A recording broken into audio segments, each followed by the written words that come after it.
always talk about how tough it is in this league to win against the same team twice in a row. Milwaukee obviously came out pretty hard to start, but it looked like you guys were able to handle it and then start to push back. What did you see? Yeah, we had a better start. I thought we were playing with some poise. We were making plays. We were supporting the puck and playing well defensively. In the third period, they had a push.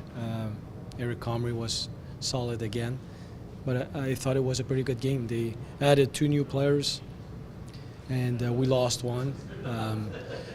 And it goes to tell you that a hockey game is played on the ice. I mean, our guys gave us a solid effort, and we played the right way. You said you lost a player. Obviously, Cam Schilling, a guy you've really relied upon this season, especially of late. He really seems to have elevated his game a little bit. Now you've got some of the guys like Peter Stojkovic stepping up their game, Logan Stanley. I thought they had a particularly good game for you. What did you see? Yeah, Logan Stanley and Peter is consistent for us. You know what you're going to get.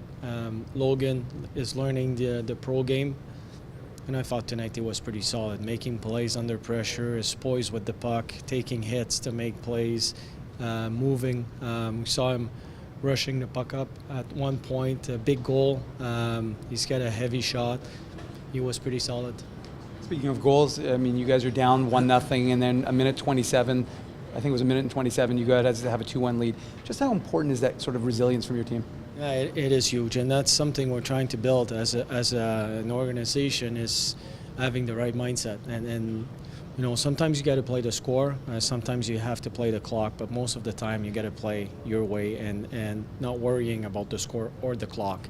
And having that side of that kind of mindset where we push the pace and we push the pace offensively and defensively. So it's and all the credit should go to our players. The last 4 games we got 7 points. They've been playing pretty good. I felt that you guys kind of took control in that first period. I think the final shots were 14-9. You have a power play to start the second. Sometimes those are a little tough because you don't have the same momentum, but you guys score almost immediately. Just how important was that for your team to start the second period with that goal? It is, and for different reasons. First, you're extending the lead, but the execution was really good. Hard passes on the tape, and it's easy to say keep it simple, but what does it mean when you talk to a hockey team? But we kept it simple, and for us it's to run our routes and to do it as fast as we can. And we did with the execution. So it's always what you read and what you're going to execute. First is the right read, having the right reads, and then executing those reads. And we did it. So that goal on the power play was huge.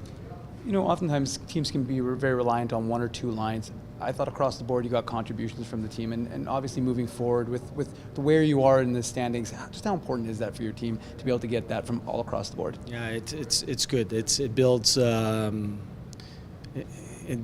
quite a bit. It builds confidence, and I say it again, but it builds confidence within the team, not with the coaches as well, but we need that confidence within themselves, that they can not only play well defensively but also contribute once in a while. And that goal was huge for us. A good forecheck, second man quick, and then quick play in front of the net for Reichel. That was a huge goal for us.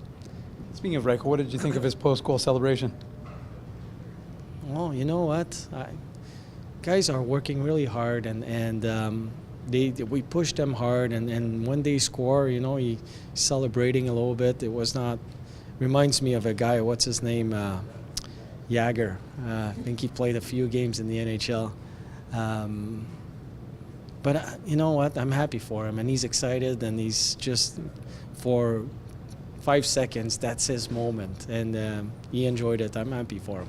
How happy are you as a coach to see the compete level from your team? I mean, you guys have a lead, but you see J.C. Lepond go for that puck, get it over to Marco, who gets it over to Michael. I mean, again, it just doesn't seem like there's a quit attitude in the team. Yeah, that was again a huge goal for us, but how it was scored is really impressive. It's a real 50-50 puck, and it's a real race, and the desperation and the urgency and how we've played that play, and Marco could have shoot the puck. He didn't. He passed the puck to spot check to an open net. So those three are building some good chemistry together, and you can see it on the ice. When your team has the lead, it's a 4-1 lead. They have an empty net. Is there a plan in place for the team, or do you just basically do you want the players to be dumping that puck and shooting for an empty net, or would you rather them just kind of chip the puck out? We have a plan, and when you have the lead by more than one goal, we're a bit more adventurous. Chipping the puck, yes, when you have to, but if you aim for the net and you see the net, we don't mind trying to score that goal. Moving to San Antonio, just obviously we've talked about how well the run your team's been on, but just how important are these last 2 games to really continue what you've been building here? Yeah, well, it's first 10 minutes of the next game. We're going to try to build or start the game the way we've been playing the last 4, and it's with pace, and it starts with our game without the puck through the neutral zone, using our speed to make sure we defend properly and go from there. San Antonio's got a pretty good team, and recently they've been winning quite a bit, so that's going to be a good challenge for us.